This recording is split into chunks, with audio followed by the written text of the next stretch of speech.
Hey, just finishing this claim to get Dave back on the road. Nice. I wonder what Dave's doing.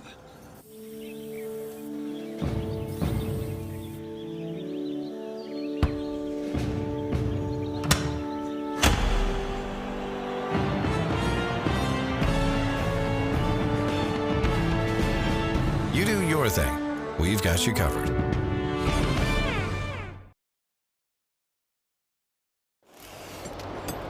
Hey, is the power off on this? I don't know. Just take it off. Safety violation, unsafe work conditions. In the construction trades unions, safety is our highest priority, and we train you to recognize and speak out on unsafe working conditions so that everyone arrives and goes home safely. Learn about careers in construction at georgiaconstructioncareers.com. All right, good afternoon, and welcome to the 293rd episode of the Alfa Insurance Georgia Prep Sports Drive for the GHSA State Title. Today we're going to be joined by Harris County head coach Tommy Watson. They just clinched the region title. And we're also going to be joined by Providence Christian head coach John Russ in the second segment. If you subscribe to the Georgia Daily newsletter, these are the two most improved team in their respective classification. So I'm excited about this one, but we'll go ahead and get started with Coach Watson and Harris County first. Don't have him yet. Hold up one sec. All right, so Coach Watson comes over from Lambert, was his most recent, and what people don't realize, because Lambert's been so talented the last few seasons. They were 0-10 the season before he took over. Had a great run, I think that was in 2020, immediately improved them to 5-5, and then had another big season in 2021, and then took the Harris County job. Harris County last year was just a 2-win team. They're in a really deep Region 3. And if you recall last year, that was when Northside Columbus burst to the scene and ended up winning their first ever region title last year. You also got McIntosh, Northgate, and Drew in that region. And so they took the 4 seed last year. But this year, Harris County has been red hot. They've won 8 straight, and they clinched the region title last week against Drew, and then they'll play McIntosh to close out their season at home on Friday. See him yet? Okay, hold on one sec. Let me text him.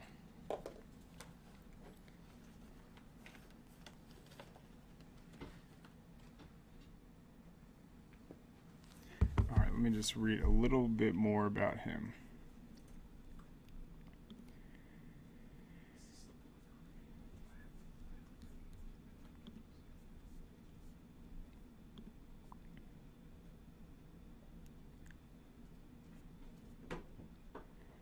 All right, so this is from February of 2022.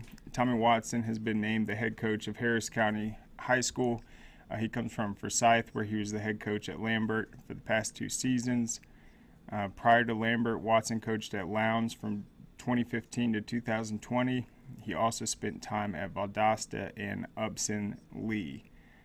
So I think that's what's exciting. Anytime you have a coach that has a reputation of turning a program around, there's a lot of factors that can go into it. I think him coming from programs like Lowndes and then Big 7A football in Forsyth, you have a lot of students, you got the administrative duties, and just the overall day-to-day. So he had that experience and then turned them from, as I said, a 2-win team to an 8-1 team.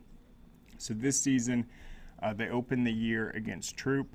That was their only loss. They fell 31-7. Troop's an outstanding team, loaded with D1 talent, and that was also when Troop had 4-year starter at quarterback Teo Todd leading the offense.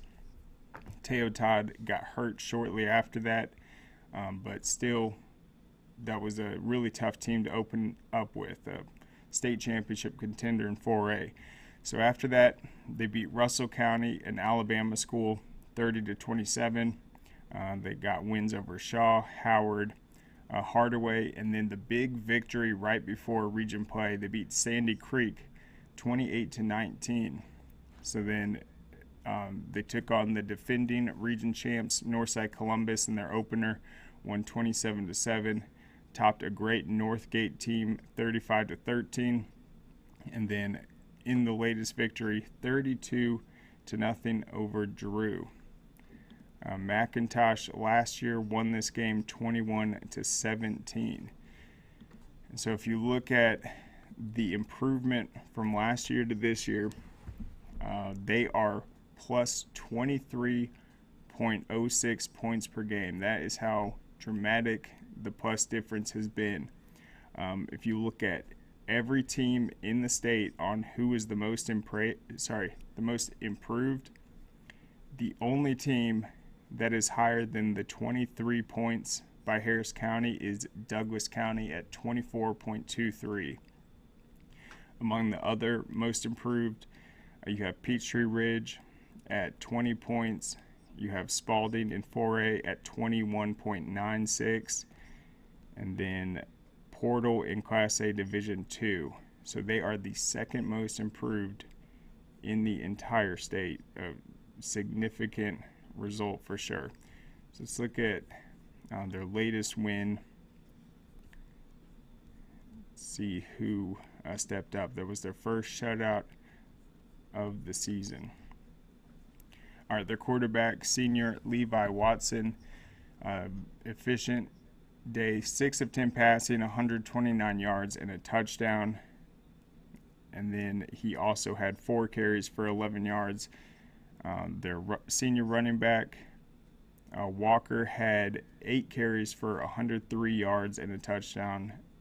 That's 13 yards per carry. And then another senior, Matei Yeoman, 18 carries, 112 yards and 2 touchdowns. Zycavius Gate had a touchdown reception, and then Rand Ogletree 2 catches, 47 yards for a team high. And then defensively, senior Holden Hayjack had 3 tackles for loss. Bishop Adams, a junior, 3 tackles for loss. Joshua Jones, another junior, 3 tackles for loss. They produced 7 sacks in that shutout victory. The freshman kicker made all his PATs. So it looks like they've got great senior leadership and a special group that has given them their first region title, I believe, since 2014. All right, so on the season, their quarterback, Levi Watson, completing 69% of his passes. He's got 6 touchdowns, 124 yards per game. So they're still relying on the run, but he's getting it done with efficient numbers. He's also rushed for 5 touchdowns and 400 yards. And then Yeoman, the senior running back, he's closing in on 1,000 yards, and he has 12 touchdowns, a team high. They're averaging about 220 rushing yards per game. In terms of the targets out wide, Ogletree, that's Rand Ogletree, team high, 605 yards receiving, 2 touchdowns. So they've been explosive, efficient, and really dominant in region play. So let's pull up the 5A brackets real quick.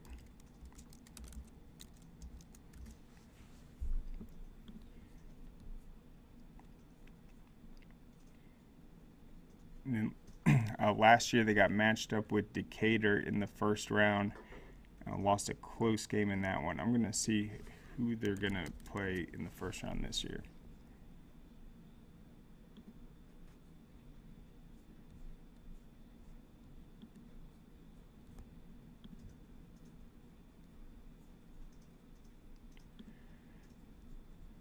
Gen 3. Hold up one sec. I got it. So they will play the number 4 seed out of Region 2.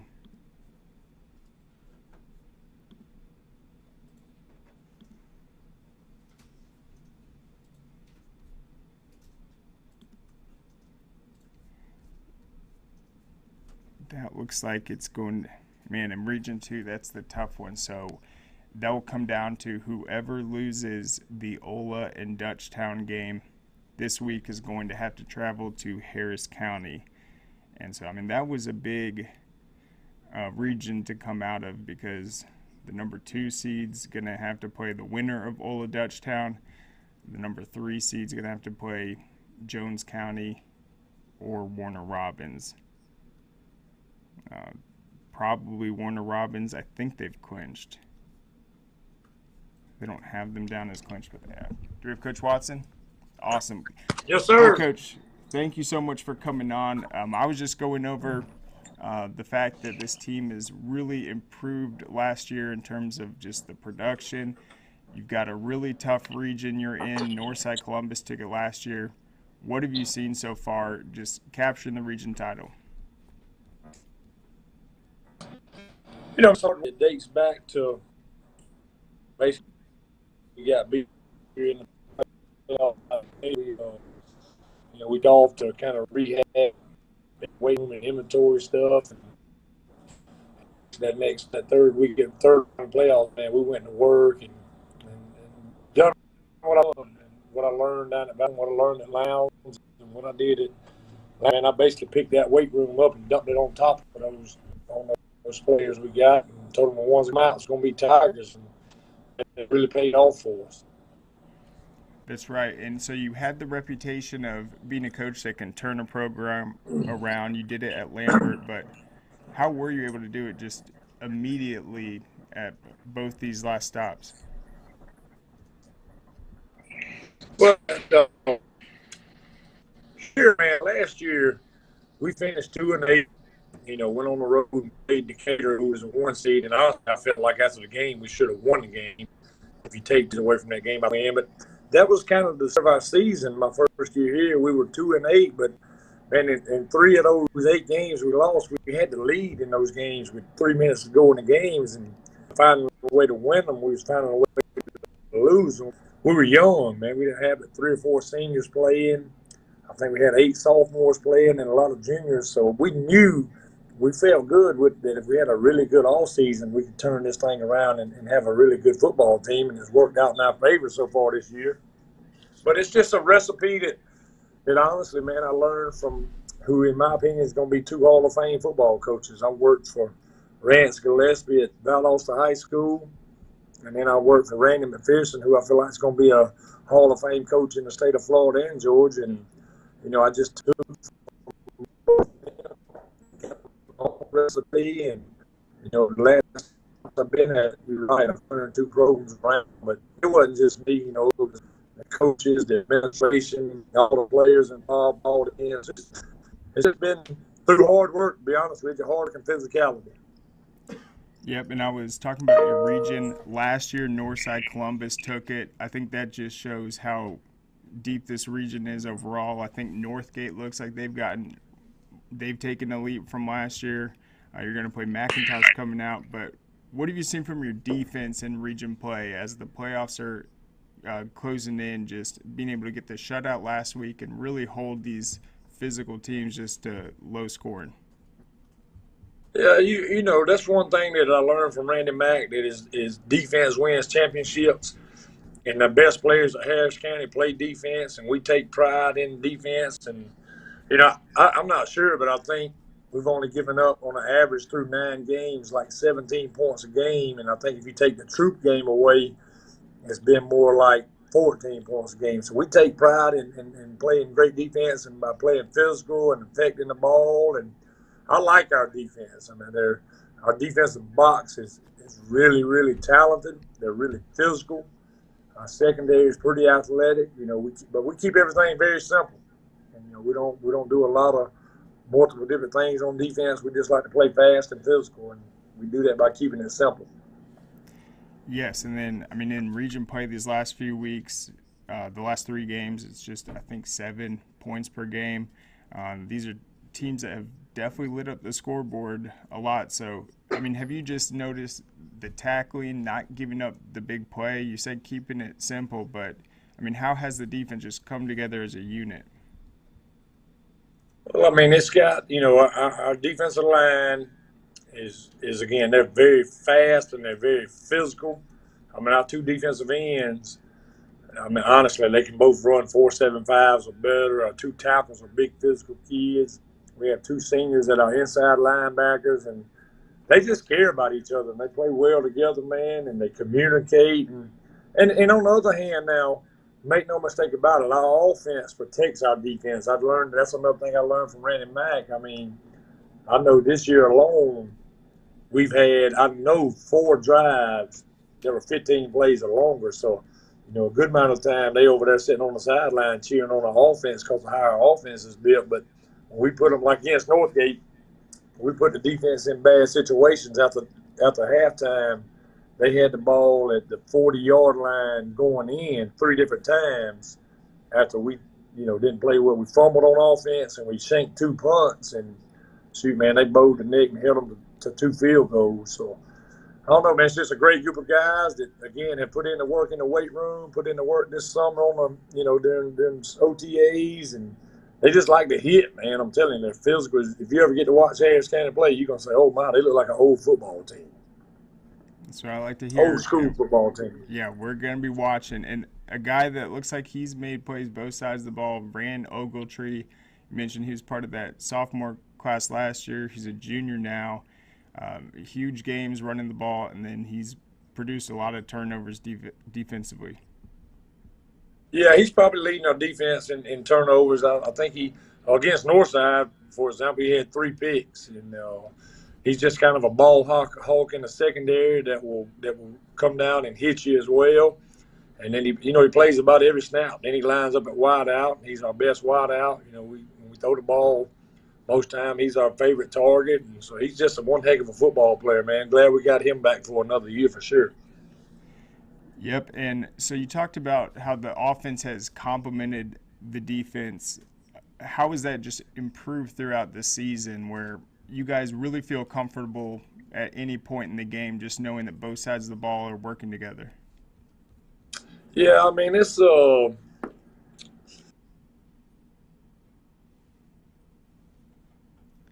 looks like he came on a little late, but Coach Watson, I want to thank you for coming on. We're going to have to try again. Good luck this week, but let's take a quick break. We'll come back on the other side. Looks like Providence Christian is going to be ready to go.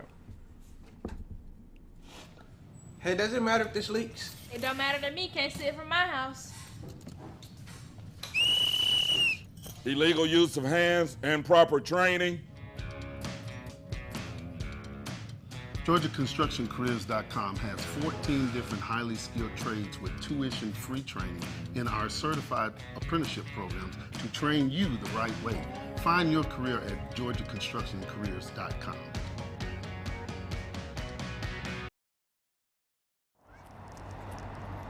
Dang, where you get this car? You need to join the union. The union? Absolutely. You can get 10 of these.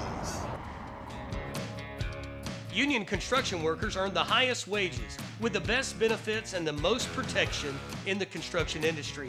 Find your career in construction. Go to GeorgiaConstructionCareers.com and start your future today.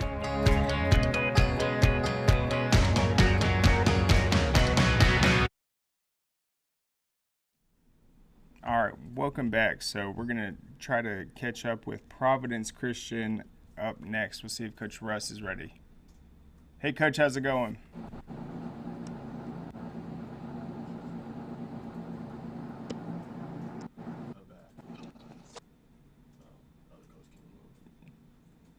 Hey, Coach, can you hear me?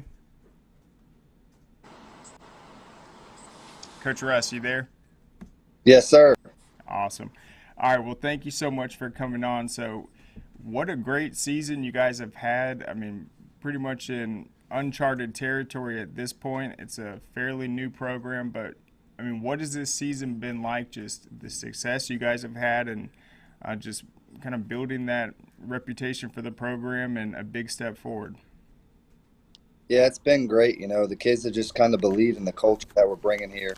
It's just trusting each other, trusting the coaching staff, and just playing hard every single snap. Yes, and so, I mean, prior to this season, 2018, you guys went 4-6. You took over this year. You're 7-2 right now. Have a chance to make the playoffs for the first time. That uncharted territory. But talk a little bit about yourself, your background in high school football, and just what you've brought to the table. Gotcha. Well, I played at Mill Creek High School in Gwinnett County under Shannon Jarvis.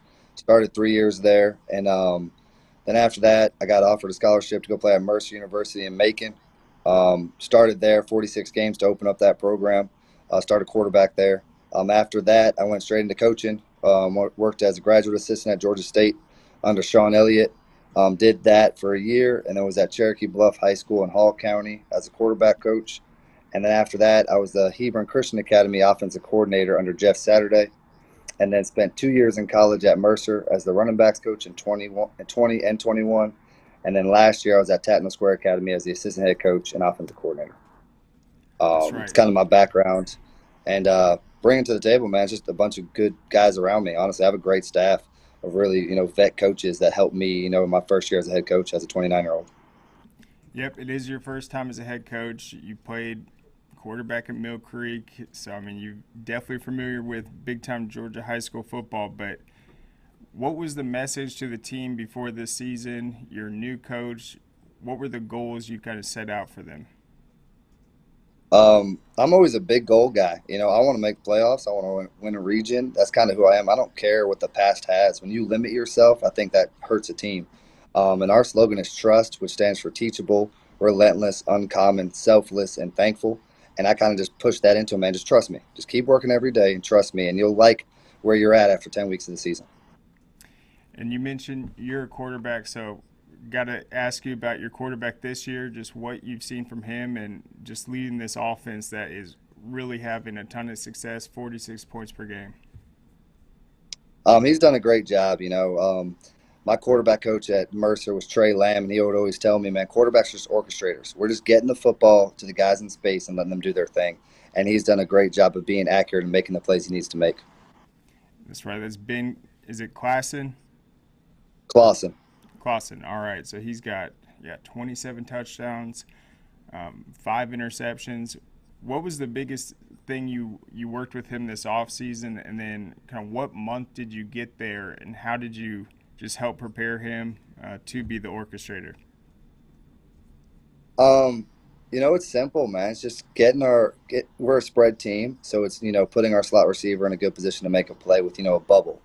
Putting our X single receiver in a good spot, with a slant. It's nothing really creative or anything, wild. It's just making sure that we understand what we're doing to a 1-high team versus a 2-high team, and making sure that it's not about throwing the ball through a brick wall. It's about throwing a catchable pass. That's what I focus on all the time. You can have all the arm talent in the world, and if you don't throw a catchable ball and the receiver doesn't catch it, you might as well spike the ball every time you have it. That's right. And then you guys got a big game coming up, Banks County at home. You've already clinched the playoff spot, but this is an opportunity to secure, I think, that number 3 seed. But, looking at this region you're in, this region's no joke. There's a lot of state championship contenders. So what have you learned just throughout these last few region games? I've learned that our team can battle through a lot. We've had some adversity in every single one of those games, but we have a really tough region. You got Fellowship, you got ACAD, who are the 2 private schools that have done the Union County was a very good football team, and so was East Jackson. And we haven't played Banks yet, so we'll see. But all these teams in here play really hard, well coached, and I've just, been at awe with how our kids react to adversity, honestly, in these region games. And I'm excited for, this game for senior night, homecoming for us to see our guys finish the season strong and then see where the chips fall. I think the seeding is all up in the air actually right now, depending on a lot of games. Okay, yeah, you're right. So, I was assuming you're right. Athens Academy is also at 2-2. You got Union County at 3-1. So it certainly is. And you'll play Banks County. Every team you just mentioned, they all have winning records. They've done well against higher classifications, tons of top 10 opponents. But what's your overall sense of Class 2A? It's good football. Everywhere in the state of Georgia, in my opinion, is good football. I'm very excited to see where we match up coming next week. But The only thing that's different between a 2A team and a 7A team is the 7A team's got 125 kids and the 2A team doesn't have as many, which in football that tends to help you. But really good starters, really good players at a lot of good positions. And you were talking a little bit about your coaching staff. Who do you have with you? Have you worked with these guys previously? And just what's that been like, just the preparation each week? It's been great. I was able to steal a bunch of Hebron people that were with me in the past in 2019. Greg Lester is my assistant head coach. He was with me at Hebron. He's been a head coach before. He's kind of the elder statesman for me. And then Trey Owens was actually the linebacker coach last year at Shorter College. Was able to steal him away from a Division II program. I worked with him at Hebron. And then my co-DC defensive line coach is Antoine Lake, who was a D-line coach, played in the NFL for 7 years. And then also coached with me at Hebron. Those are the main guys I brought over. And then Coach Bice was here last year, Nathan Bice. He stayed on with me to help out with the secondary. And then also have Coach Stock, Mark Stock. He played receiver in the NFL back in the 80s. And he's helped us with our skill guys offensively. Yeah, that's it. Yep, and obviously you're going up against some great private schools. They've also got outstanding coaches on a lot of those sidelines. But what about this year's team, this group of kids that has really just put Providence on the map, bought in, worked hard, and put you guys in position to make history this season? I think it's the preparation. It's just understanding that you got to put in the work to find the edge each week, and then making sure our kids are prepared to execute the game plan. Every coach comes up with the best game plan they can, but if we don't execute it and we don't get the kids to do it, it's not going to work, right? So, like, if I want to throw, 4 verticals, let's say, and my quarterback can't do it, like, I need to possibly take that out because he can't execute it. It's just understanding what our kids can handle and execute. And with all these points you guys are scoring, a lot of guys are getting involved. How does that just, when you have so many guys contributing, help with the energy at practice, the overall focus, and just having kind of an unselfish group that knows that it's going to be, sometimes their number's going to get called, but they all have to contribute in big ways? They have all done a great job with it. Every single skill guy wants the ball, and I want nothing but that. Those are the competitors. Like, I want to go win the game. I 100% need that. But, there's also those guys where you got to block too. Like, if you want the ball, you better block on a bubble when you need to. You better block on a little quick screen when you need to, and when your number's called, you better, make that play for us because, we got plenty of other guys to make plays. But it's just being, strategic in how we get the ball to our guys in space and them work. Yep, and then I know you guys aren't focusing on the past, but last year, the Banks County game, it was extremely close. They get the win by 1 point. You guys are closing out the regular season this year. What have you seen just across the sideline with Banks County, and just how big would it be to get this win, finish the regular season 8-2? It'd be huge for the school, huge for this program, huge for the kids.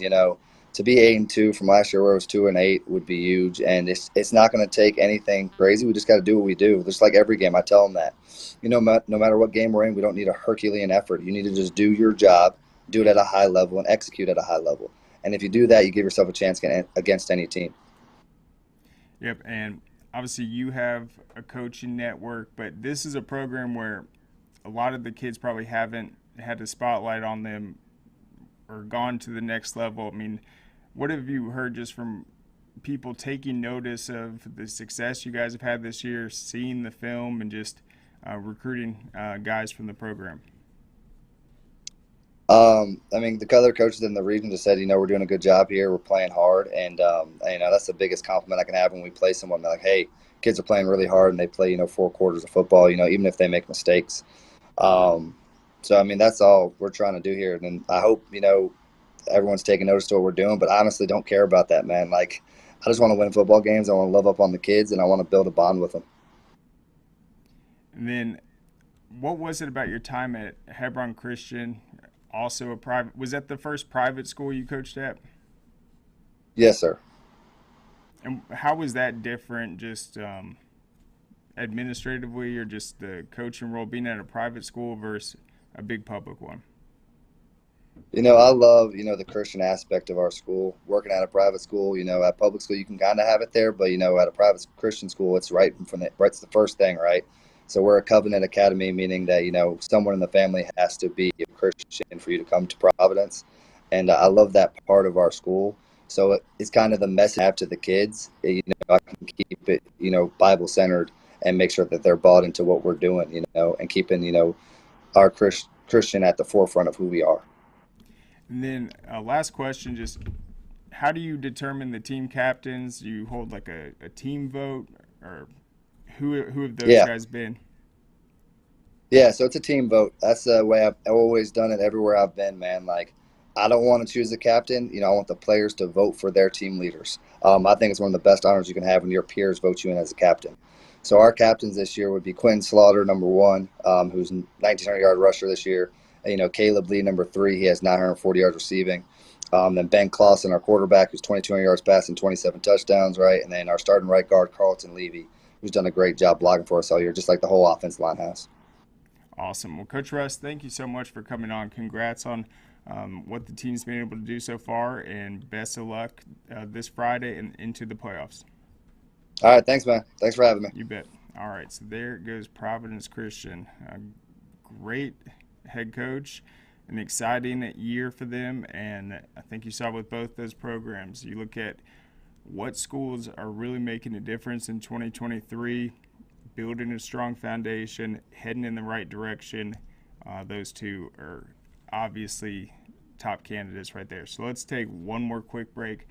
We'll be back on the other side to talk about some playoff scenarios. What you doing? Hey, just finishing this claim to get Dave back on the road. Nice. I wonder what Dave's doing.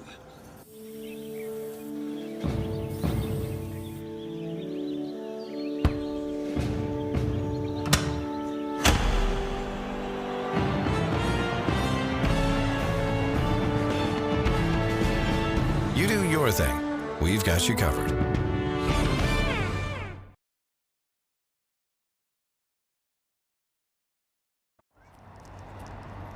Dang, where you get this car? You need to join the union. The union? Absolutely. You can get 10 of these. Union construction workers earn the highest wages with the best benefits and the most protection in the construction industry. Find your career in construction. Go to GeorgiaConstructionCareers.com and start your future today.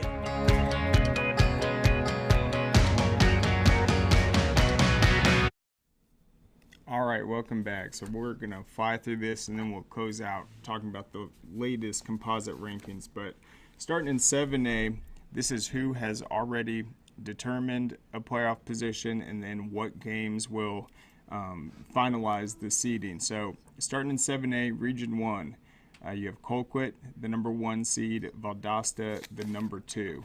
So then you're going to have Colquitt County versus Richmond Hill this week, and then Lowndes versus Camden. If Colquitt County beats Richmond Hill, that'll put Richmond Hill at 1-3. If Lowndes beats Camden, that would put Lowndes, Camden, and Richmond Hill all at 1-3.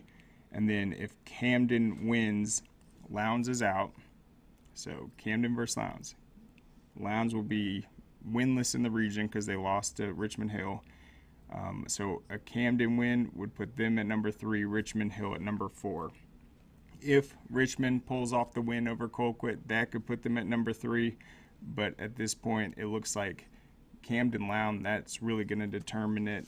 Colquitt's just been so dominant, it's hard to pick against them. So 2 seeds still up in the air. Region 2 is going to be a little more simple. You got Carrollton, the number 1, Westlake, the number 2. And then the 2 games this week, you're going to have Campbell versus Westlake, and then Pebblebrook versus East Coweta. So currently, East Coweta and Campbell are both 1-2. So if Pebblebrook loses, they'll be out of it. And once again, they're playing East Coweta. So the only way you could have a 3-way tie is if Pebblebrook wins and then East Coweta beats Campbell. That would force a 3-way. but 2 are up for grabs right there. In Region 3, Harrison is automatically going to get the number 4 seed. That's because they beat Hillgrove, who goes into the last week without a single win. Then you have McEachern, the number 1. So it's going to come down to the number 2 and number 3. A very simple scenario. It's going to be North Paulding versus Marietta. The winner gets number 2. The loser gets number 3. And that's going to be big because that Region 3 is going up against Region 2. And so the loser of North Paulding and Marietta is going to play Westlake in the first round. All right, in Region 4, that's the one that is just a total crazy scenario right now with Grayson, Parkview, and Archer all at 3-1 heading into the final week. Newton at 2-2 and South Gwinnett at 1-3. All right, let me try to make this simple.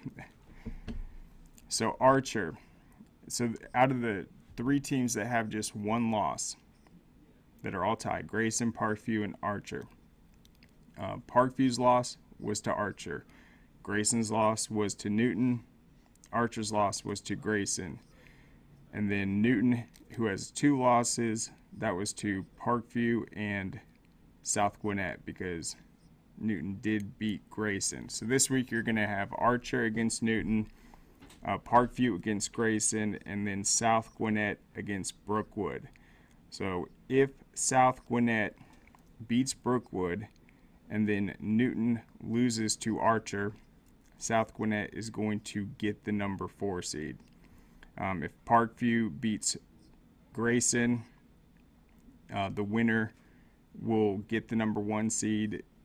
The loser will get the number 2 seed if Newton beats Archer.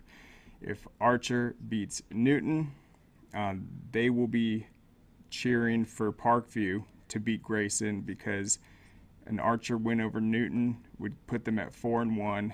A Parkview win over Grayson would put Parkview at 4-1, and then they would get the tiebreaker, and then Grayson would be in trouble because they lost to Newton. They might get a number 4 seed. So that one is going to be a headache to try to calculate, but we should be able to figure it out depending on those results. All right, in Region 5, Osborne is going to be the number 4 seed, and then you're going to have the 1, 2, and 3 up for grabs. Wheeler is going to play Walton. Wheeler already lost to North Cobb, so a win by Wheeler would force a 3-way tie if North Cobb beats Osborne. Then a Walton win would put Walton at 1, North Cobb 2, Wheeler at 3. Yeah, that's right. Let me just take a note right there. All right. In Region 6, no seeds have been determined yet. You're going to have Milton playing Lambert. Milton's 4-0. Lambert is 3-1.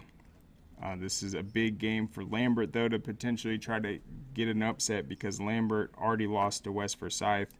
West Forsyth's only region loss was to Milton.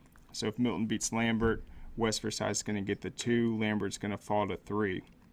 And then the game that will determine the number 4 seed is going to be Denmark against South Forsyth. Both of those teams are 1-3 in the region. And sorry, they won't play though. So Denmark already beat South Forsyth. So Denmark is now going to play Forsyth Central. They'll be favored in that one. And then South Forsyth playing West Forsyth. That's right. So the odds are in Denmark's favor. They could still get in even if they lose with a South Forsyth loss to West. All right, in Region 7, we will be at the Norcross and North Gwinnett game. Norcross and North Gwinnett, yeah, they're squaring off. North Gwinnett already lost to Peachtree Ridge. Peachtree Ridge is going to be playing Duluth. A Duluth win over Peachtree Ridge would actually put Duluth in a potential tie with North Gwinnett and Peachtree Ridge if Norcross wins. So Region 7 is completely up in the air depending on those results. And then in Region 8, you got Mill Creek number 1, Buford at number 2, and then Collins Hill and Mountain View will play for the number 3 seed. The loser will get the number 4. And Collins Hill has Decula, and Mountain View has Mill Creek. So those are the 4 teams that will make it. All right, real quick in Class 6A, and then we'll move on to the rankings. But in Region 1, Thomas County Central's the top seed. Lee County is the number 2. Then you have Houston County and Northside Warner Robins both at 2 and 2 heading into the final week. And then Tift County at 1 and 3. Tift County is going to be playing Lee County. Houston County has Veterans, and then Thomas County Central has Northside Warner Robins. So it's going to depend on really if Northside Warner Robins can find a way to beat Thomas County Central. That could shake things up. But other than that, that's going to be a very tough outing. And then Lee County against Tift. But the top 2 seeds are finalized. Region 2 will have a championship matchup between, or not matchup, but it will determine. Effingham County is going to be playing Brunswick. So you have Effingham County at 5 and 0. Then Glen Academy and Brunswick are both at 4 and 1. Effingham County beat Glen Academy, but then Glen Academy beat Brunswick. So if Brunswick beats Effingham County, which actually could happen, I think it's a top 10 matchup, that would force a 3-way tie if Glen Academy beats Lakeside Evans, who's currently in the basement of that region. So you have basically those 3 teams are going to get the number 1 through 3. That's Effingham, Glen, and Brunswick, and then the number 4 is going to be between South Effingham and Evans, and they are going to be playing each other. Both have a 2 and 3 record. The winner gets in, so that's like a play-in game.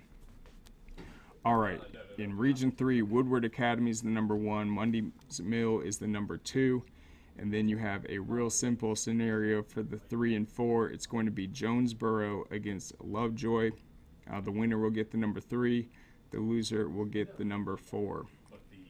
And so that one's pretty big, because the loser will have to play the winner of Region 2 in the first round, which will either be Brunswick, Effingham, or Glen Academy. In Region 4, you got Marist at number 1. Dunwoody and North Atlanta will play for the number 2. The loser will get the number 3 seed, and then you have Riverwood against Marist, and then St. Pius against South Cobb. South Cobb is 0-9 and 0-4 in the region. St. Pius beat Riverwood, so if Marist beats Riverwood, St. Pius is automatically in. The only potential way Riverwood could get in is if they beat Marist and St. Pius falls to South Cobb. In Region 5, Douglas County is the number 1 seed. Hughes is the number 2. East Paulding is the number 3. Then you have, looks like, battling for that final spot is going to be South Paulding and Noonan. South Paulding is going to be playing Douglas County, and then Noonan has New Manchester. So Noonan probably has a better chance of getting in, but Douglas County does already have it wrapped up, so we'll see what happens. In Region 6, you got Rome at number 1, Sequoia number 2, Creekview number 3, and then you're going to have River Ridge and Allatoona playing head-to-head for the number 4 seed. In Region 7, it's not confirmed yet. There's still potential scenarios, but Roswell is at the top, 5-0. They're going to play Alpharetta, who is 4-1 after its loss to BT. BT is also 4-1. Their only loss is to Roswell. If Alpharetta beats Roswell, that would force a 3-way tie if BT also beats Lassiter. If Roswell wins, BT will get the number 2, Alpharetta will get the number 3, and then you have a play-in game for the number 4 between Pope and Sprayberry to get into the playoffs. So that's an exciting region to watch. And then in Region 8, Gainesville's the number 1, Lanier is the number 2, and then North Forsyth is the number 3. And then it looks like it's going to be, I'm trying to think. All right, there's Jackson County. Looks like, I think that might be Heritage Conyers. And then Shiloh. Heritage Conyers is going to play Shiloh. Jackson County is going to play Gainesville.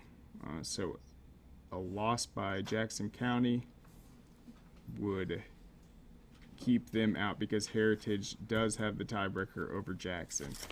But there is just some of the playoff scenarios. That is one of the things we will be on top of, hopefully, on Friday to make sure that we get those brackets set as soon as possible during our broadcast. So let's close out the show with the latest composite rankings. And so if you watch the show on Monday, Cook returned to the Class 2A poll. They were in a legal tug of war with the GHSA to reinstate their wins after they were forced to go to 0-7, but they won their appeal. It was their second appeal yesterday with the GHSA board vote, an 8-3 vote to waive the forfeits and restore the eligibility of a player whose case led to the penalties. On October 20th, the GHSA assessed 5 forfeits because Cook used an ineligible player that had transferred in January from Lowndes. One of the player's coaches at Cook is a former Lowndes coach. The bylaw requires that a transfer student sit out a year if he follows a coach to his new school. On Friday, a Georgia Superior Court issued a temporary restraining order restoring the victories and the player's eligibility until a hearing. That hearing is no longer necessary. Patrick Brooks, an attorney for Cook County School System, argued successfully to the GHSA's board Tuesday that the former coach did not exert undue influence on the player to transfer. They is thus eligible based on GHSA hardship rules. I believe the board did its due diligence and made the right decision, said Robin Hines. Following, a coach is still in a violation, but also in the following a coach rule. You have the opportunity to appeal to show there was no undue influence.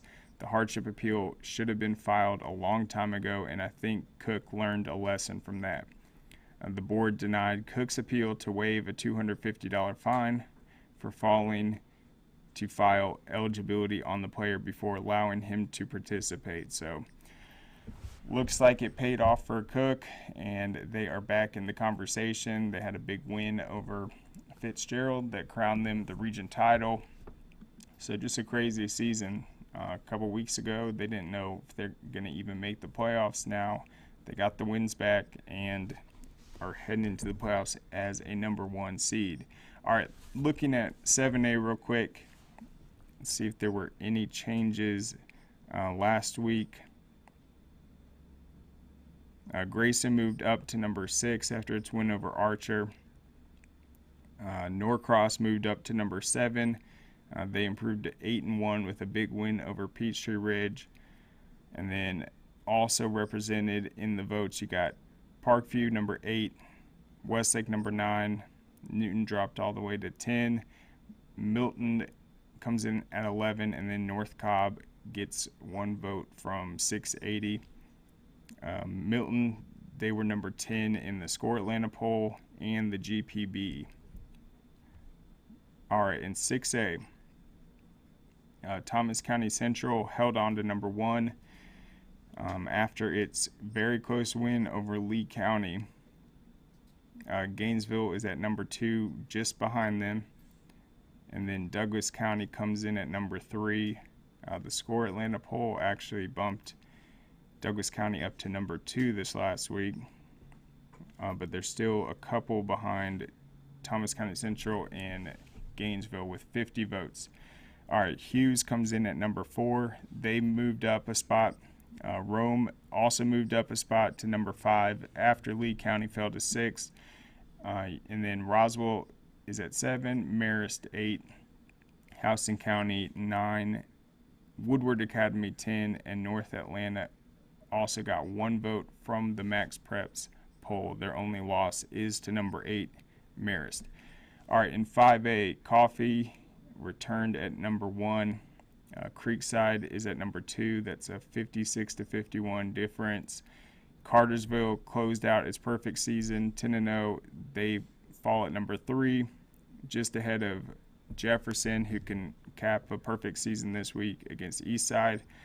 You got Ware County at number 5. The big game, obviously, this week is going to be number 1 Coffee against number 5 Ware County, the defending champs for the region title. Kell came in at number 6.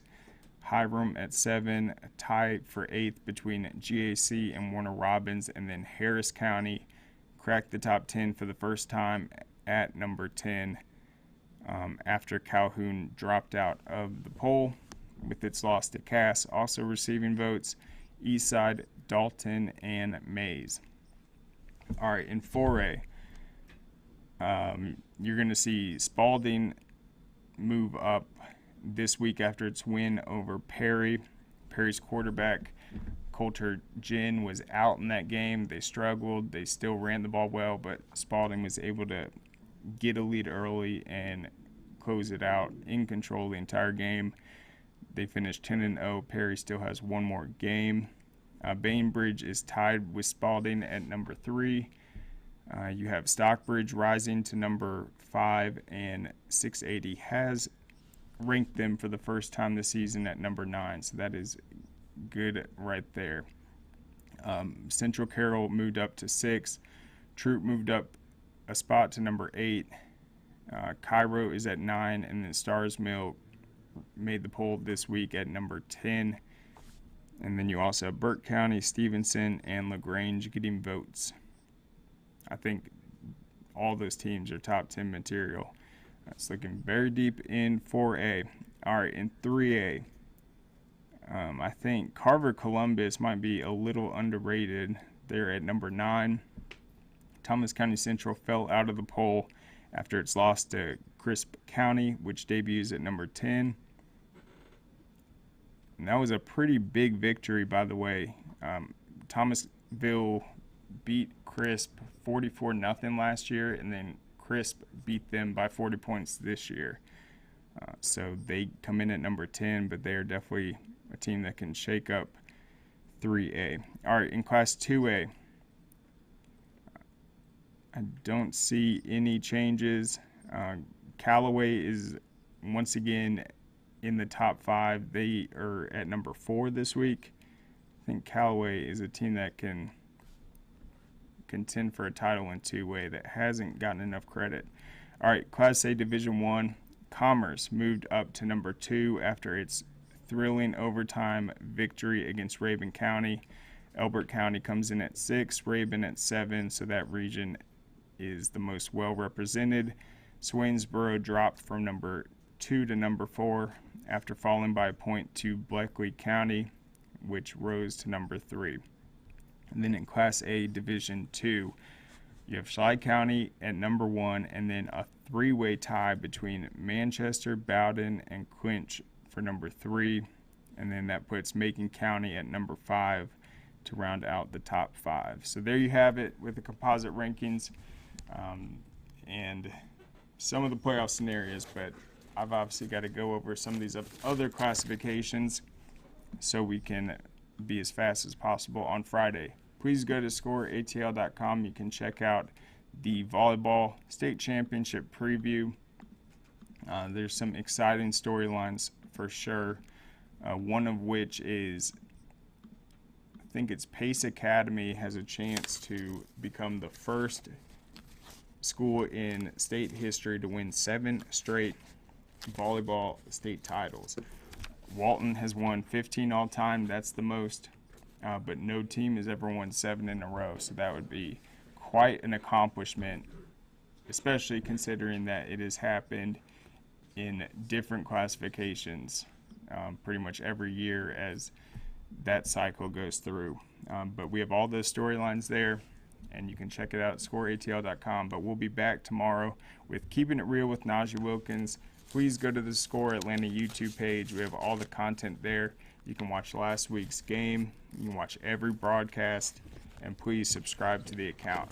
But we'll see you then, and happy November.